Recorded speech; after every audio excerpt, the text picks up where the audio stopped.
কত সুন্দর করে পৃথিবীকে সুন্দর করে সাজিয়েছি। এই পৃথিবীকে যখন ধ্বংস করে দেব, আল্লাহ তাবারাক ওয়া তাআলা সূরা ফাজরের মধ্যে বলেন, বিসমিল্লাহির রহমানির রহিম, কাল্লা ইযা দুক্কাতিল আরদু দাক্কান দাক্কা।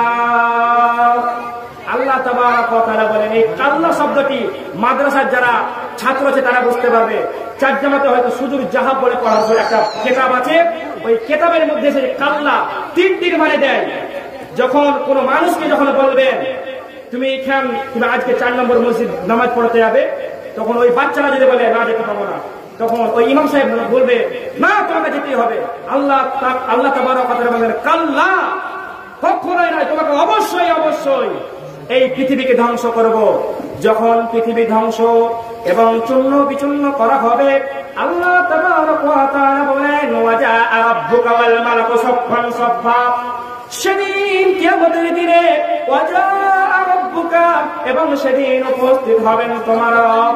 সেদিন কিয়ামতের দিনে উপস্থিত হবেন তোমার রব।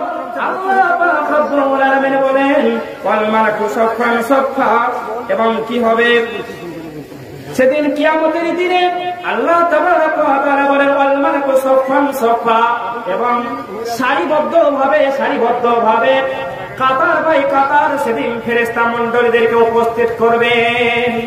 কিয়ামতের দিন আল্লাহ তাবারাক ওয়া তাআলা উপস্থিত থাকবেন এবং ফেরেশতা মণ্ডলীরা সেদিন উপস্থিত থাকবেন। সেই সময় কি হানা হবে? আল্লাহ তাবারাক ওয়া তাআলা সূরা ফাজরের মধ্যে বলেন, ওয়াজিআ ইয়াউমাইযিন বিজাহান্নাম, আর সেদিন জাহান্নামকে আনা হবে, সেদিন জাহান্নামকে উপস্থিত করা হবে। সহিহ মুসলিমের হাদিস 2678 নম্বর হাদিস। আলী ইবনে মাসউদ রাদিয়াল্লাহু তাআলা আনহু থেকে বর্ণিত, রাসূলুল্লাহ সাল্লাল্লাহু আলাইহি সাল্লাম বলছেন, ওই জাহান্নামের 70,000 শিকল থাকবে, 70,000 লাগাম থাকবে, এবং 70,000 লাগামের একটি লাগামে আল্লাহ তাবারাক ওয়া তাআলা 70,000 ফেরেশতা দেবে। একটি লাগামে 70,000 ফেরেশতা থাকবে। তাহলে 70কে 70 দিয়ে গুণ করলে আমাদের ক্যালকুলেটরের মধ্যে পাওয়া যায় 490 কোটি ফেরেশতা সেদিন ওই জাহান্নামকে টেনে টেনে নিয়ে আসবে। ওই ফেরেশতার কত শক্তি, চোখের পলকে এক জমিন থেকে এক আসমানের মধ্যে চলে যেতে পারে। আল্লাহ তাবারাক ওয়া তাআলা বলেন, আমি 490 কোটি ফেরেশতাকে জাহান্নামকে টেনে হিচড়ে কিয়ামতের মাঠে নিয়ে আসবো। তাহলে জাহান্নাম কত বড়, জাহান্নামের প্রস্থতা, জাহান্নামের গভীরতা কত বড়, আল্লাহ তাবারাক ওয়া তাআলা এখান থেকে আল্লাহ রাসূলুল্লাহ সাল্লাল্লাহু আলাইহি ওয়াসাল্লামের হাদিস থেকে বুঝতে পারা যায়।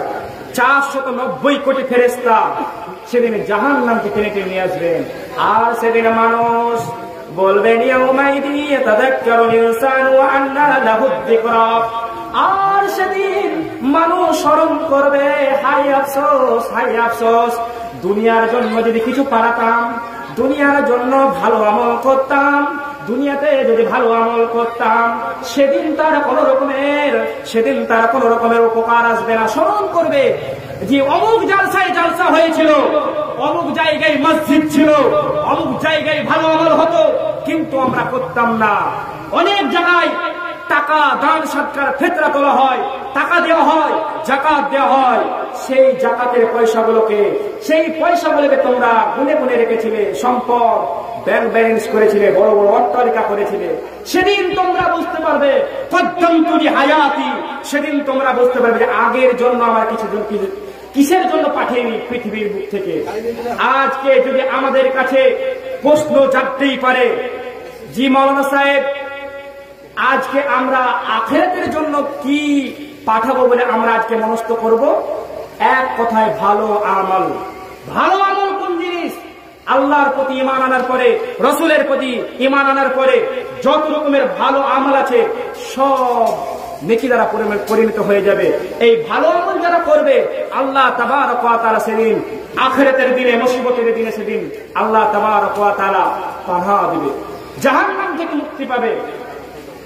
এরপরে সেদিন জাহান্নামকে উপস্থিত করার পরে আল্লাহ তাবারক ওয়া তাআলা বলেন সূরাতুল মারইয়ামের মধ্যে, বিসমিল্লাহির রাহমানির রাহিম, ওয়া ইন মিনকুম ইল্লা ওয়ারিদুহা কানা আলা রাব্বিকা।